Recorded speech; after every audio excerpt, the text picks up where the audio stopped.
Golic and Smetty here.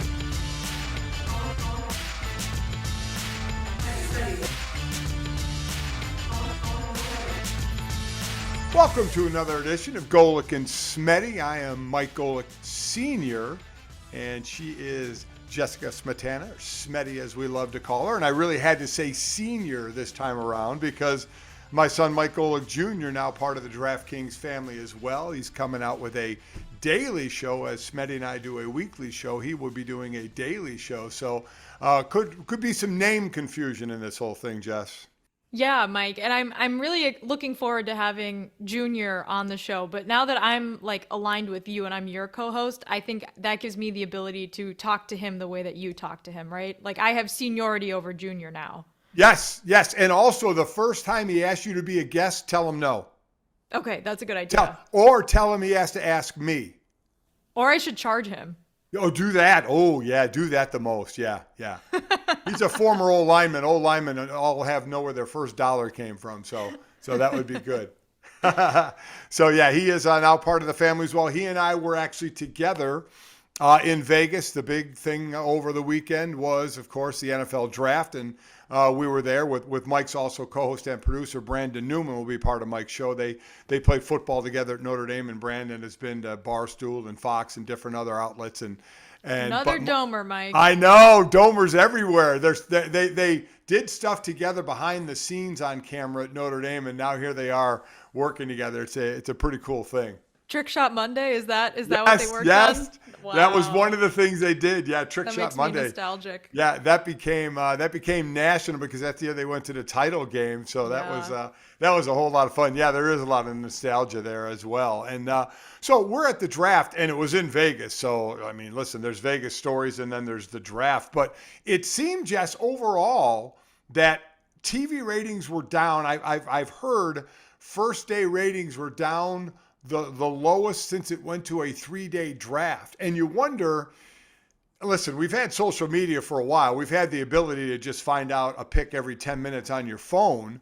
So was it, there wasn't the sexy quarterback controversy in this draft? I think that has to be it. I can't think of another reason because the NFL ratings themselves over the season were really high. The Super Bowl ratings, of course, were great this year.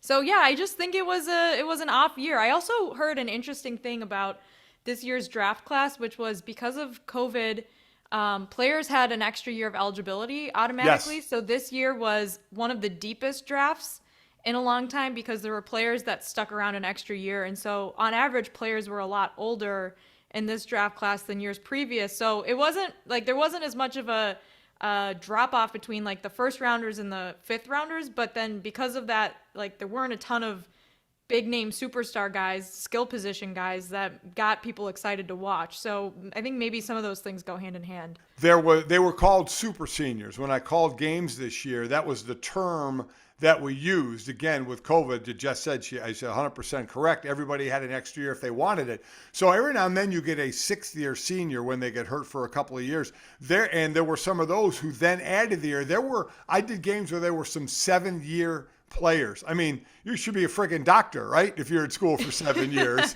I would have loved to stay in college for an extra 3 years. And man. Wow, that would have been nice. Anybody who listens, I say stay in college as long as you can because anybody who says college prepares you for the real world is full of shit. It does not. College is your last bastion to have fun before you get to the real world. Well, Kenny Pickett, who was the Steelers pick in the first round, was one of those players who was in college for 5 years, I believe. Yes. His first season was in 2017. So he's 23. And so he's one of the more quote unquote experienced quarterbacks and the only quarterback who was drafted in the first round, by my team, my Pittsburgh Steelers, Mike. So another example of like something a little different. Usually like if a quarterback is in college for 5 years, it might be a sign that like they're not very good because they should have probably left after 2. Like, someone like Trevor Lawrence who played, redshirt 1 year and then left after his, right. Actually, no, I'm sorry. He started his freshman year and won the national championship, but then left after his junior year because he was so good he could leave after the 3-year requirement. So that was, something that was a little bit different this year. And I don't know about you, but I am excited to see Kenny Pickett stay in the city of Pittsburgh. I'm looking forward to that draft pick. But it's an interesting point that you make because it's kind of like basketball. If you're drafting a guy who's a junior in basketball, the thought is, well, what is he? Because you could leave after your freshman year in basketball. It has to be 3 years out of high school for football. So you're right. If a guy stays longer than that, they're not considered one of maybe the superstars. But Kenny Pickett, as you mentioned, I was bummed that the ratings were down because my side of the ball had the first 5 picks of the draft. Yep. Trayvon Walker, Aiden Hutchinson, Derek Stingley Jr., Ahmad Gardner, and Kayvon Thibodeau, all defensive players, cornerbacks and edge rushers. And so I loved seeing that side of the ball. But it normally does fall around quarterbacks. And I remember even before the draft, we were saying, well, it's a quarterback-driven league. They're always overvalued. You'd probably still get 3 like Kenny Pickett, like Malik Willis, like Matt Corral or Desmond Ridder, but only 1, as you mentioned, in the first round. And how cool for Kenny Pickett. For those that don't know, the facility where the Steelers are, on the other side of the facility is the facility where the Pittsburgh Panthers, the college team is. I mean, the Pittsburgh Panthers, that sounds weird to say. I know because no one watches the Pitt Panthers. Yeah, no one. Yeah. So, but I say this as a Pitt Panther legacy. Yeah. How about God, it? I hate Pitt. I don't claim Pitt. I claim the Steelers. You claim the Steelers. Mike, I was excited when they drafted him because this is a thing that the Steelers do. And now I was just talking offline with our producer Drew about this. Every team now does this roll out the red carpet thing for their first round draft picks for social media. And what the Steelers do is they fly the guy in from wherever the draft is or wherever they're, watching the first round, fly them into the Pitt airport. And then Mike, have you ever been to the Pittsburgh airport? Oh yes, many times. Do you know what the 2 statues are at the Pittsburgh airport? Yes, I do. Well, I know the Immaculate Reception. You have Franco Harris making the catch. And next to Franco Harris is George Washington. It's very Pittsburgh because it's our Revolutionary War history and Franco Harris, the 2 most important people in the city. So there's a Franco Harris Immaculate Reception statue that they make the first round draft picks take a picture with when they land in Pittsburgh. And so I was like, well, are they going to make Kenny Pickett do all of this Pittsburgh stuff when he's lived in Pittsburgh for the last 5 years? And sure enough, the next day I wake up to a picture of Kenny Pickett with Franco Harris at the airport. The statue, not the actual Franco Harris. Right. So I was pretty proud of myself that I called that. But he actually may have got a picture with Franco because Franco made one of the picks later in that draft. That was pretty cool. But how about me? I remember the Franco Harris statue, but not the George Washington statue. Well, one of them is more important than the other. Yeah, well, it's the way you look at Washington. it. That's exactly right. But look at, so to your point, he is very experienced quarterback. And now you're competing with a quarterback who really, and I don't think any Pittsburgh, you can answer, you're a Steeler fan that thinks Mitch Trubisky is the answer for the Steelers for the next 10 years. So this will get really interesting of if and when the switch happens this year, because Mitch is trying to revive his career. Again, the Mitch fans say it was Nagy in Chicago. Mitch non-supporters say he's just not a very good quarterback and Nagy wasn't a very good coach. You can't say a lot about Buffalo because he sat behind Josh Allen, so you couldn't tell anything there. This is kind of his way to show his rebirth, and he's looking to grab a hold of that. But we know how this is going to work. Kenny Pickett is going to be beloved there because he played at Pitt. And when your quarterback isn't really set, the most popular person is the backup quarterback. So Mitch starts throwing some interceptions, man. They are going to be howling for Kenny Pickett to play. Will you be one of those people howling for Pickett to play?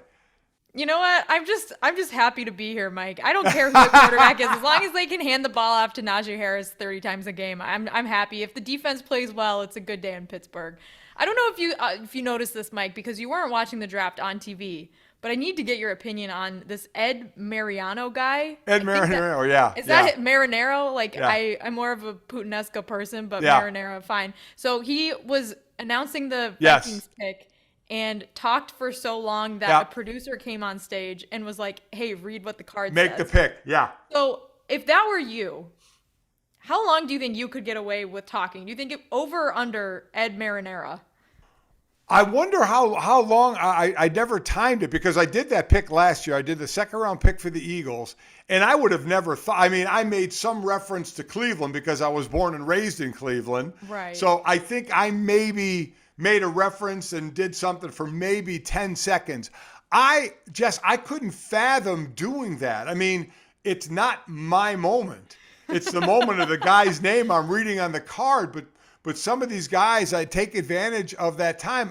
I don't know how. Do we ever find out how long he spoke? But I mean, I really do feel like there are certain people, and I think you might be one of them, that could get away with it. That could keep talking until they finish, and no one's gonna go interrupt Mike Golic or name another like beloved former NFL player. I think he was the wrong guy to do it. I think people can get away with it. It's just not him. That was amazing, though. And then he kind of looked at her like, oh, I'm getting run off the stage. Like, dude, look what you just did. I mean, how many years has this guy probably seen the draft? You know how it works. You're not supposed to go up there and hold a command performance and have the Oscar music playing in the background like shut the hell up. Yeah, that was wild. No doubt about it. I would love for someone to go up next year and try to beat that, though. Like filibuster as long as you can until you know who could do it? Biggest scene. You know who could do it?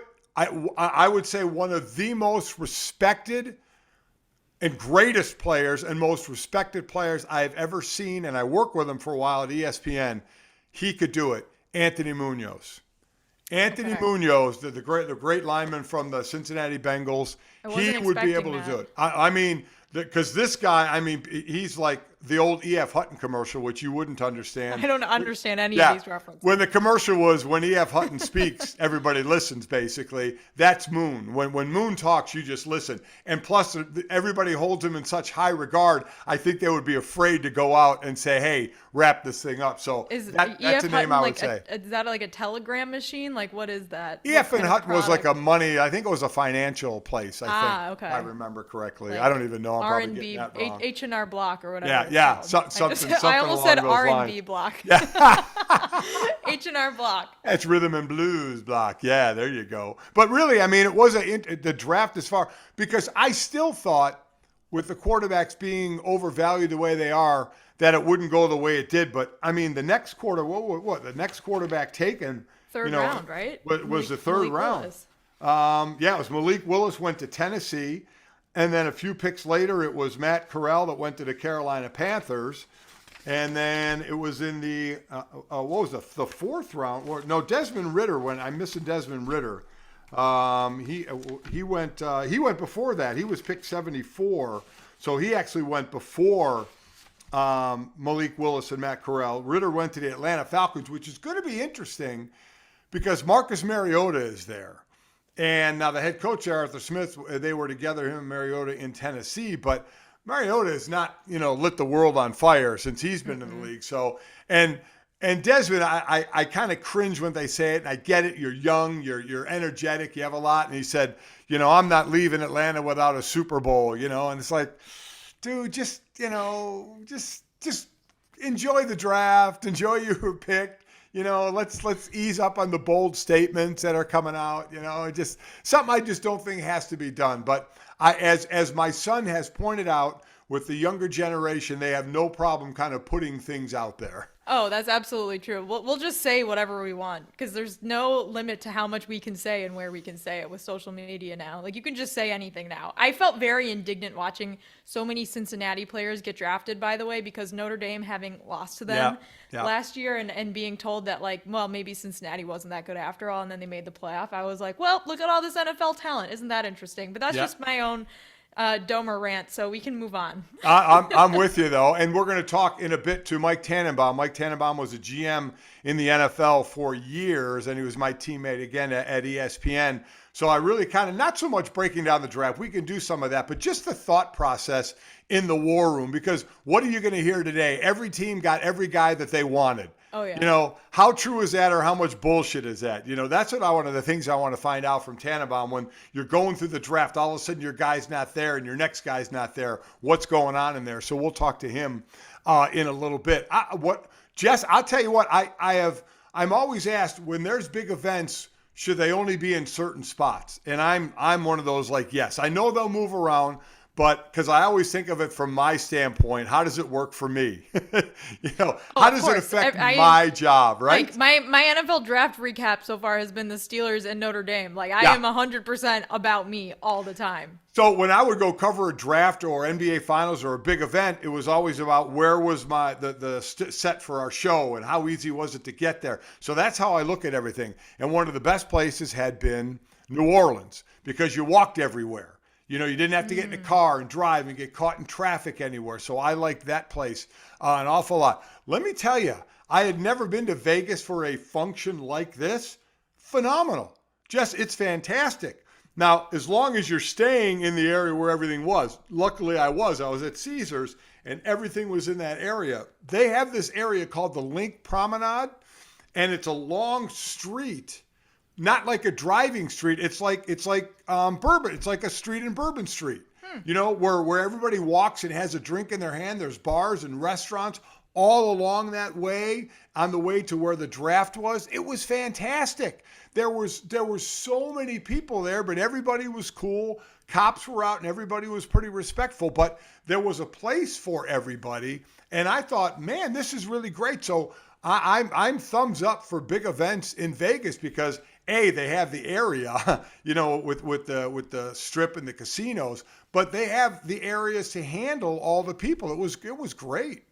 I'm for big events in warm cities, and I'm against big events in cold cities. No offense to Cleveland, Mike, but like we should not be having an April event in Cleveland. We should not be having a Super Bowl in Minnesota. New Orleans is fine. Miami is great. Las Vegas is great. LA, Phoenix, wherever you want to do it, as long as it's warm out.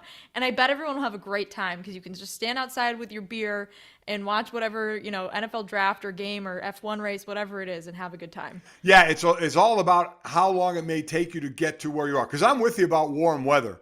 Because when the Super Bowl was in Minnesota, give me a break. It was miserable. No, it was horrible. No, thank you at all. Not one bit. And when it was in New York years ago, that wasn't domed in the Meadowlands. So you had to and they cross got lucky. your fingers. They were very lucky that it didn't.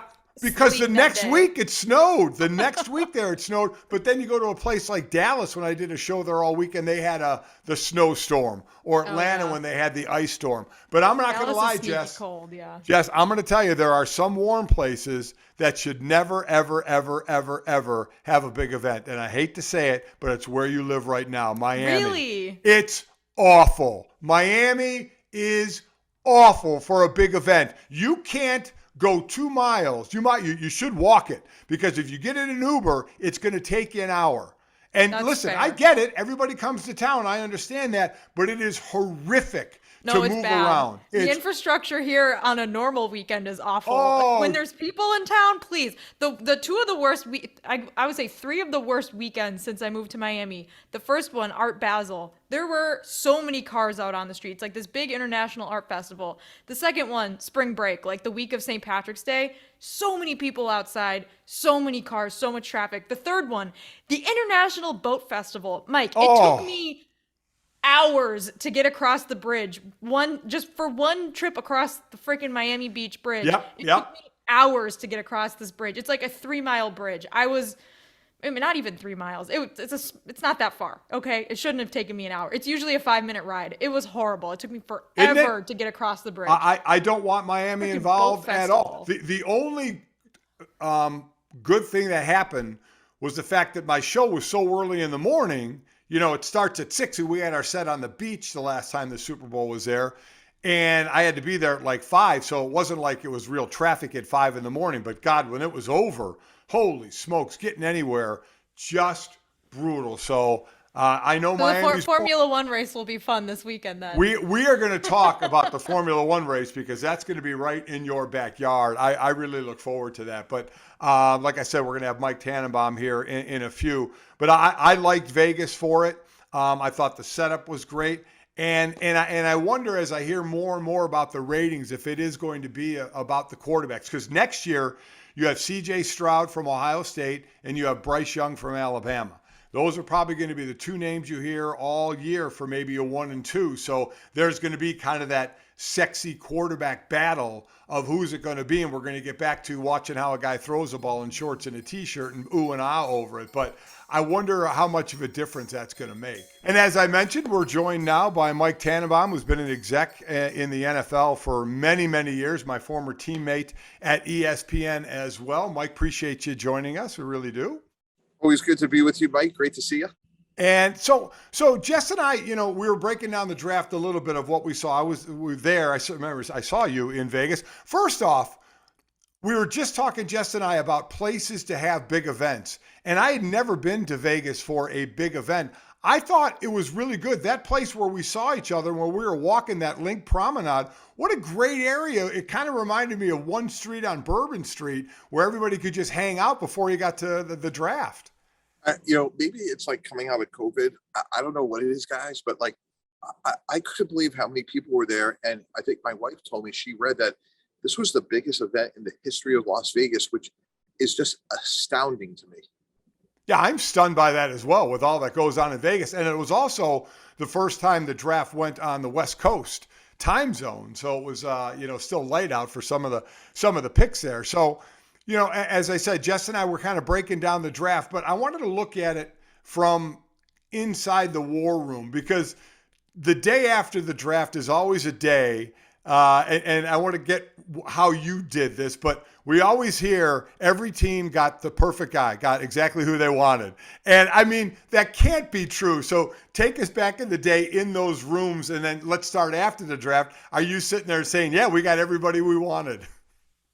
Yeah, I mean, that's such a great point. Like you sit there and you hope it goes one way, and sometimes it does, sometimes it doesn't. But, the best coaches, candidly, guys, I've been around are the ones that are problem solvers, and will take whatever they have and athletically, whatever they could do best, put them in a position to be successful. And really, like, working for Coach Belichick, like hearing his, like in the meetings, like the projection, what can he do? Like he drafts a safety like a Patrick Chung. He could play man to the man in slot. Like that report will translate onto the field. And Coach Parcells very much the same way. So it's really like a system and a process. But yeah, Mike, you could have your heart broken, but you got to walk out and say, man, like that's the guy we wanted, and we're gonna do everything we can to make him successful.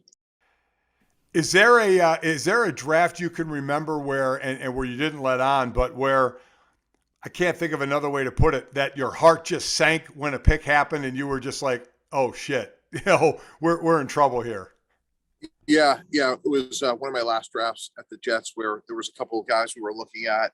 We thought for sure we were in a good position. And candidly, I don't think I did a good enough job of like rebounding when it didn't work out. Ron Wolf, Hall of Fame GM, actually wrote down in his book, The Packer Way. He said the worst pick was he drafted a guy named John Michaels, who was an offensive lineman from USC. And that was a mistake. And it was based on the fact that he thought he was going to get another player. And when it didn't work out, he felt like he wasn't prepared for that alternative, which was super interesting. When you're like after the draft is over, when you're part of like a war room for a draft and you see media members start giving draft grades, right? Like immediately after the next day, and you have access to all of your scouting materials and interviews and things that you've seen and they don't. What is your general reaction to that? Have you ever seen any that have been accurate or fair, or do you just hate all of it?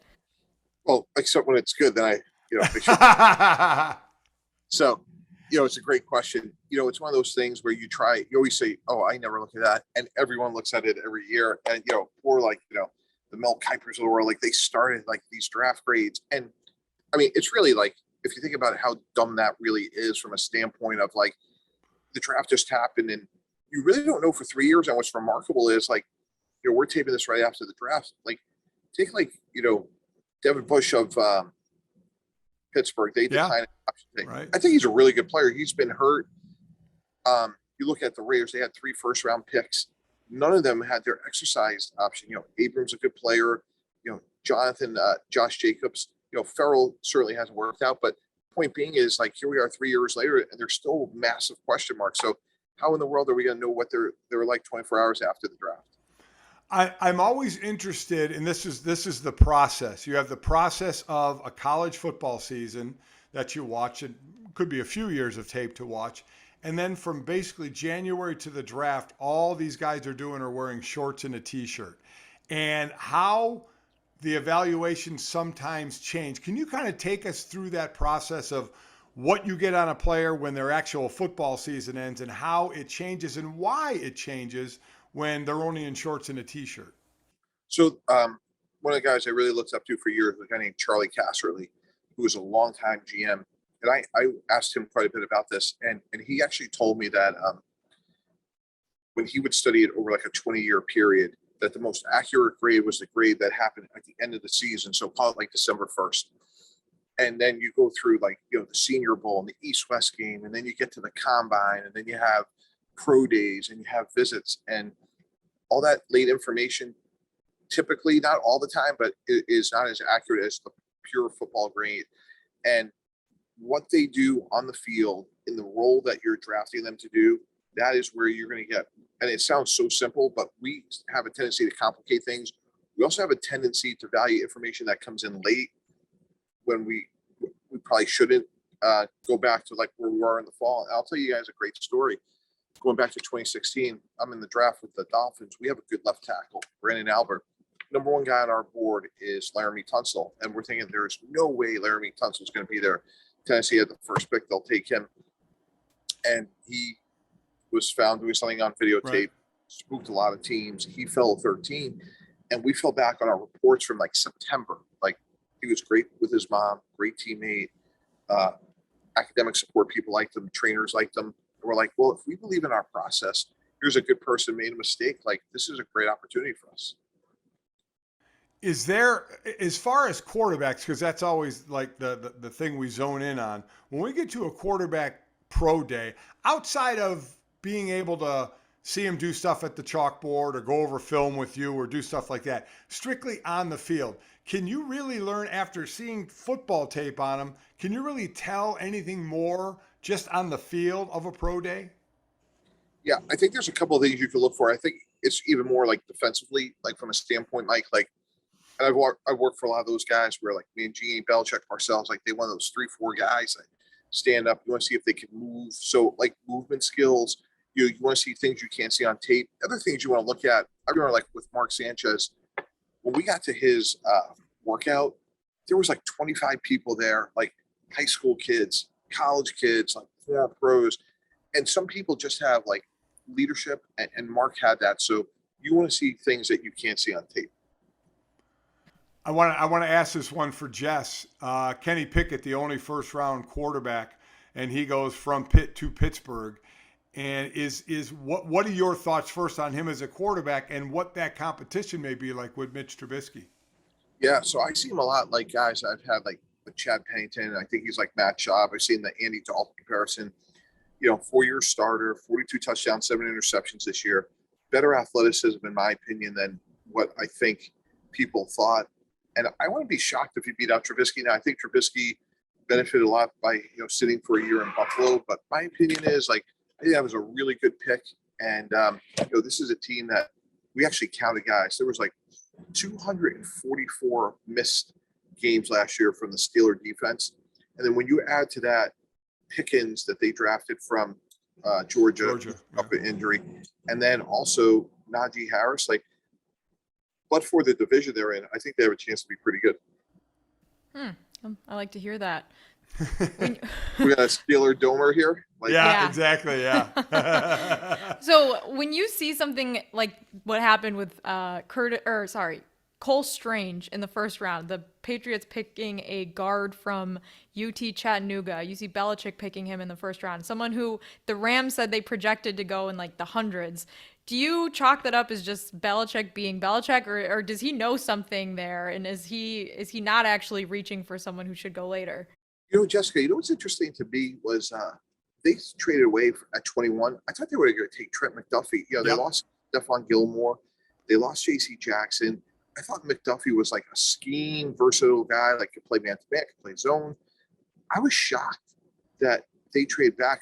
I thought they really needed a quarter. So I think Cole Strange will be okay. I know a lot's been made out of that pick. Yeah, maybe they took him a little bit too high.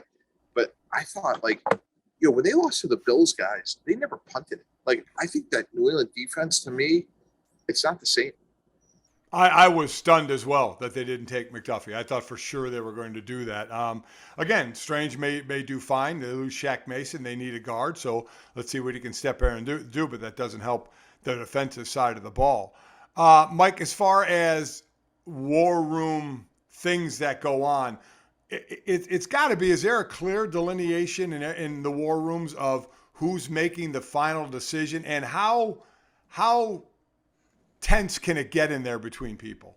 Yeah, no, it does. And, I've been in a couple of situations where at the Jets, I had final say on everything. At the Dolphins, the final say would actually went to the head coach. Our GM ran the draft, and the way we had set up, we still had our head coach kind of like, it was a little bit more complicated, which in hindsight was actually, I think, something we could have streamlined better where our head coach had final say. But I would say this, regardless of who has final say, and you can even read like Peter King's article today about the relationship between like Eric DeCosta and John Harbaugh, because it's clear that DeCosta probably has final say, but he's not going to take a player unless there's like a real vision. So they're in the 4th round and they already take this guy, Charlie Kolar. And now the best guy on their board's Isaiah Likely. And Peter King does a really good job of explaining this, which is the vision that their offensive coordinator, Greg Roman, had was the reason they took the player. And that's really it. If you're in a situation where it's who's going to scream loudest, you're not going to get the best result. Now, there are certainly arguments, and people are very passionate because it's obviously an important decision. But I want like all those debates to happen beforehand. So when we walk in there, it's like a seamless thing. Now, it's really funny. Like going back to the Tunsil thing, I'm sitting there. It's Chris Greer's our GM, Adam Gay, Steve Ross, myself, and we did have some very like candid conversations about like if we pick this guy, this is gonna be a national story. Adam was sort of like the golden boy, Peyton Manning's guy. Comes in with all this like pomp and circumstance, and now all of a sudden like, hey, like this is gonna like not go great, and we feel like this is the right decision, and that's one of those things. Like again, like whatever position I've always had, I always said like I'm like the point guard. I want to look at the head coach, I want to look at the owner, and make sure we're all on the same page. It's ironic now because the Tunsil pick has led to like several other great moves by the Dolphins, and then including the Tyreek Hill trade that happened this year. And weed is legal in most states, and the NFL doesn't even test for it anymore. I don't. Yeah, we've come a long way, haven't we?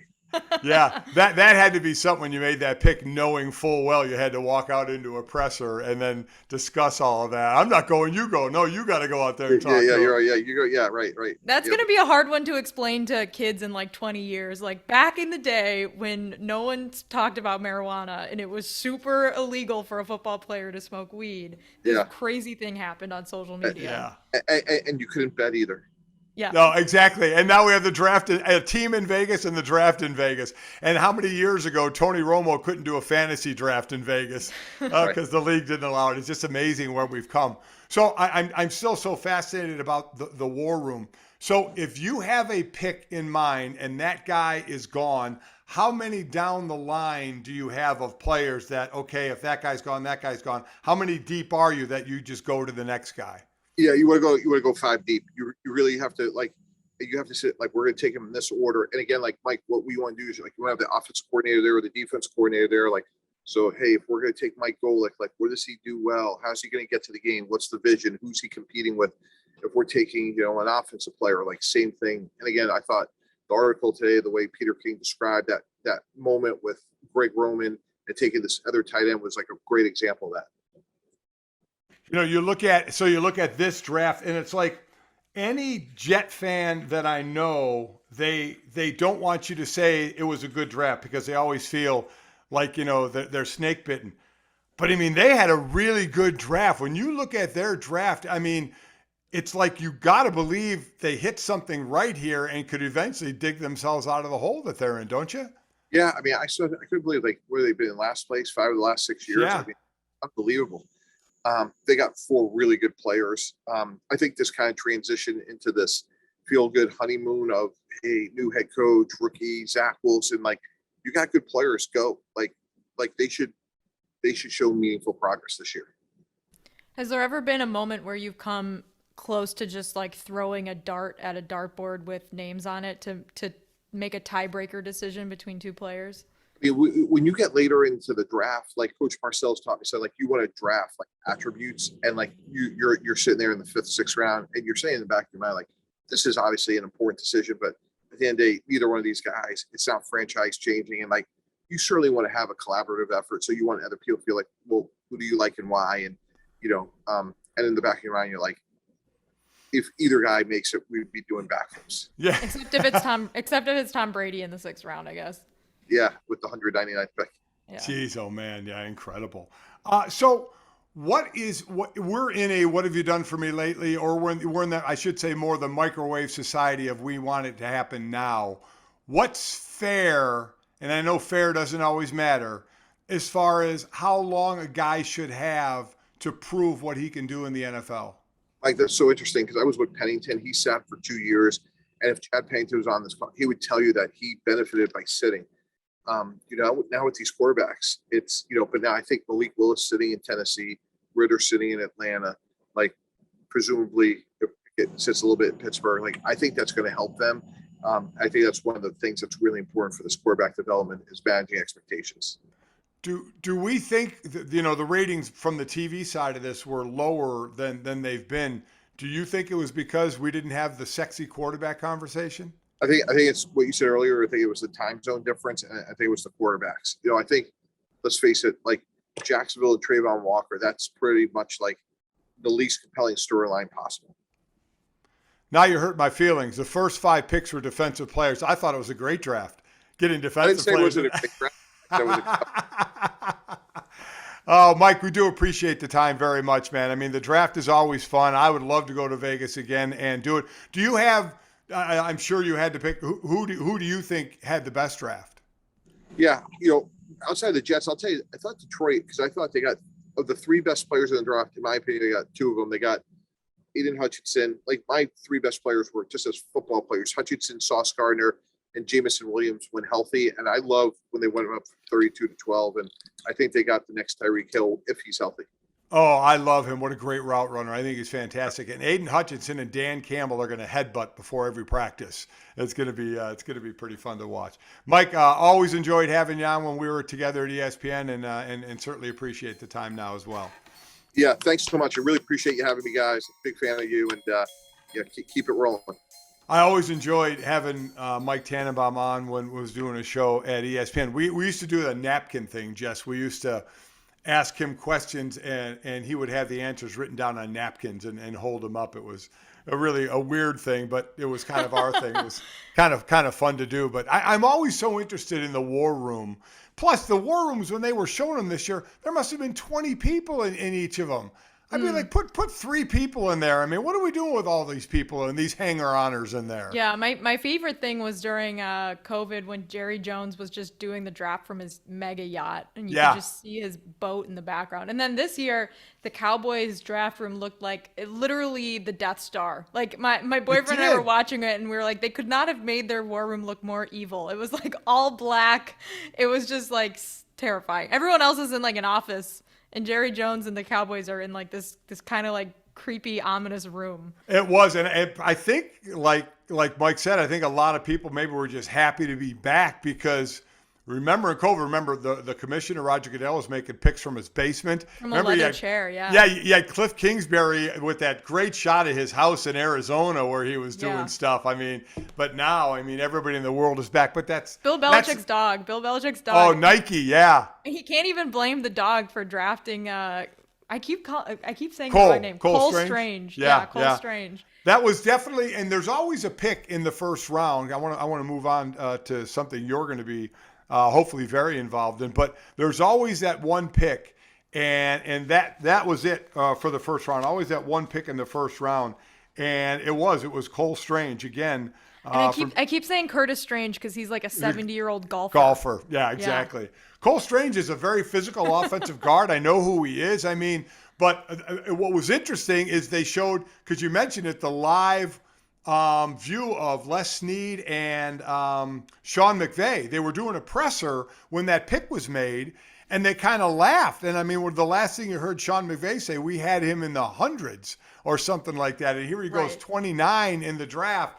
and knowing Belichick, he'll be, a 10-year starter and a 4-time Pro Bowler. Though some of their drafts haven't gone too well. We can't say that. I guess maybe I shouldn't say that too quickly about Bill. Some of those drafts have struggled a bit. But another one is in the books. And as I say, another new batch of millionaires is out there. And speaking of new batch of millionaires, you're going to have not only millionaires, but billionaires by you in Miami.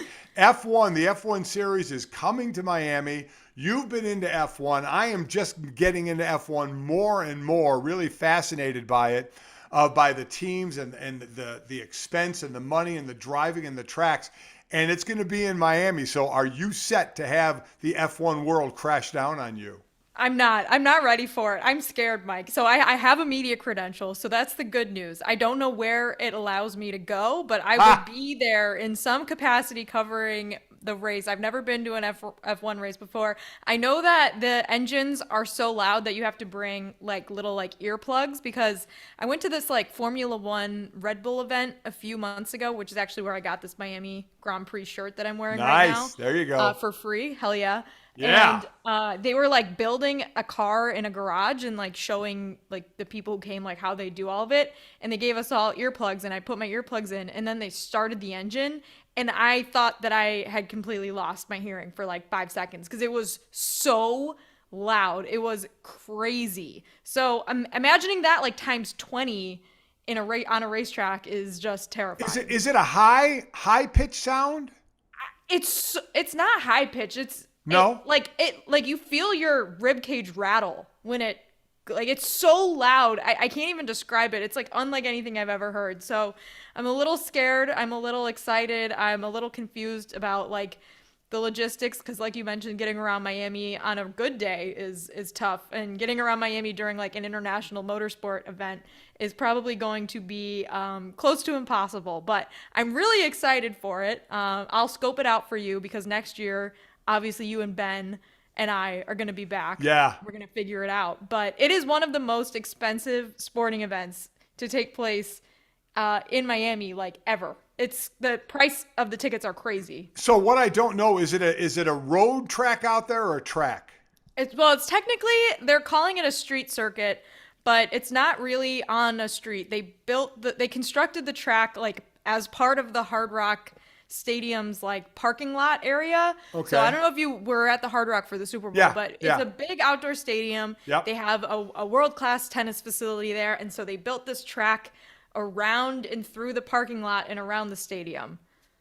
But you have no idea where your media credential is going to get you. Absolutely not. If I'm in the vicinity and I can see it, I'll be happy. But I have no idea. What else I have trouble seeing at times when they're showing the race are where all the people are seated. How many people are they expecting for this? Hundreds of thousands. Really? I can't remember how many people were in Austin, but I think they expect more than the last Austin race, which set a bunch of records in the United States for attendance. But yeah, and also I've never been to a race, so I don't really know what it's like, but I assume that if you're in the grandstand and you're a fan, you just see blurs of color go by you every couple minutes, and that's it. That's so fast. I don't know what to expect. God, I can't wait until when we do our pod next week and you break that down a little bit. I'm really excited about that. On DraftKings Sportsbook, the Verstappen is plus 100. He's a favorite. Leclerc is plus 120. You knew it's going to be the both of them.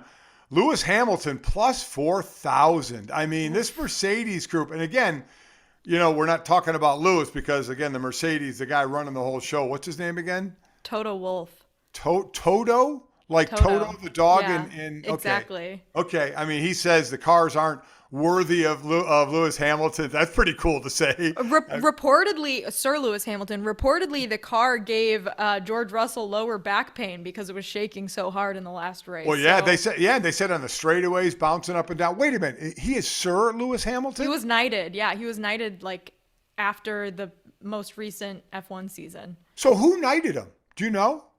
I think Queen Elizabeth. See, how great would it be to be knighted? I hope. When did you get to keep the sword that they used to tap you on the shoulder? I don't think they get to keep the sword. Wow, that is awesome. All right, well, not shocking who's ranked 1 and 2 here. Also, as far as the teams, Ferrari is plus 150, Red Bull plus 150, Mercedes plus 2,200. Are they ever going to get back up there again? Wow. I don't know. We'll see what happens with their car after the rest of the halfway point of the first half of the season. Well, I'm excited for you. I look forward to watching the race, but I'm very excited for you. Thank so we you. have I'm that. excited As far for as myself. Basketball is concerned, we're starting the second round of the NBA playoffs. A couple of good games already. You had Milwaukee pretty much dusted Boston in game one there. Golden State pulled out a 1-point win. Oh my God, the ending, Mike. Unreal. I mean, Draymond Green, not shockingly, gets a flagrant 2 and gets tossed, and then goes back to his hotel and does an emergency podcast right away about it. You got to love that guy. But I mean, you got Klay Thompson hitting the dagger 3 with about 30-some seconds ago, and Ja Morant trying that scooping left-handed layup for the win that doesn't go. What a game, and that's one Memphis needed too. Yeah, I thought when Ja Morant had the ball and was like driving up with like 2 seconds to go, I thought that they were gonna win. And watching that bounce out of the basket was just, I felt very, very bad for him. I just you watch him lean back on the the basket, the post. I don't know what to call that. The stanchion. Yeah, stanchion. Yeah. And I was like, oh man, he probably wishes he had that back immediately. But boy, well, you get 7 games like that. That was 117-116 game. What a game that was. Other matchups, Eastern Conference, Philly at Miami, but Joel Embiid's got the fractured orbital and the mild Kyle concussion. Lowry's out too. Yeah, exactly. You got Dallas at Phoenix. Phoenix struggled probably more than they should have. But they did get Devin Booker back. So we'll see how that goes. And the WNBA is getting ready to start up their season. And the place I was just in has the favorite, the Las Vegas Aces, according to DraftKings Sportsbook, plus 350. So they consider the top team. So that's getting ready to get going. Yeah, and they have a brand new head coach this year, Becky Hammon, who left the Spurs to coach in the W. So that's pretty cool. So yeah, plus 350, like you said. Yeah, I still think Becky Hammon, if there's going to be a woman head coach in the NBA, that Becky Hammon is going to be that person, unless you think there might be somebody else. But to me, that's who I think it could be. Happy to have her in the W, though. It's going to be going to be a fun season. It is one of the most competitive professional sports leagues. I don't know if you saw it today. The Aces just had to cut 2 of their first round draft picks because they don't have enough roster spots for these women that were first round picks in the draft that was a month ago, because there's not that many teams. So it's super, super hard to get on a roster in the WNBA, and it's going to be really competitive. And this year, I think it seems like it's going to be another record breaking year, because I've seen more people covering it than I've ever seen cover the league in my whole life. So it's pretty cool. One other thing going on this weekend that is also a party, and I wonder if you've ever been to it, the Kentucky Derby. Now, I've done shows there, yes, the but Derby. I've never stayed for the race. I remember, though, not when I was there, but later on, there would be groups of Notre Dame people that would take a trip to the Kentucky Derby. I did that. And you did it. Were you in the infield where all the partying went on? So tell me about that, if you can remember it. The infield was a shit show, Mike. It was one of those places, the weather was... It went from cold to thunderstorm to 95 degrees and humid in the span of 5 hours that day. And yeah, the bus ride from South Bend to the Kentucky Derby in Louisville is not as close as they pretend it is. So it was interesting. I don't know if I would do it again in the infield. I think I'll go back if I ever win the lottery and sit in a box with Julian Edelman and Tom Brady, but not sure if I'll do the infield again. It was an aggressive partying place for college students, and as a Notre Dame student, you're not used to that sort of atmosphere. It does seem like there's the separation that the infield is for. Hey, I don't really give a shit about the race. I'm just here to party. I didn't see a single horse, Mike. I did not see a single horse. My shoes broke. We were walking home barefoot. It was just ridiculous. Oh my God, that does sound like a shit show. It was, yeah. Oh well, but it was fun. It was fun. Hey, I like watching it on TV. Actually, watching it on TV is a lot more fun. And I like watching it in a sports book. That's just me, though. So, all right. So neither one of us going to the Kentucky Derby, but a hell of a lot else going on. Yeah, maybe one day. So again, the big event this weekend was past weekend, the draft. So our congratulations to the next batch of millionaires. Hopefully, we can befriend one.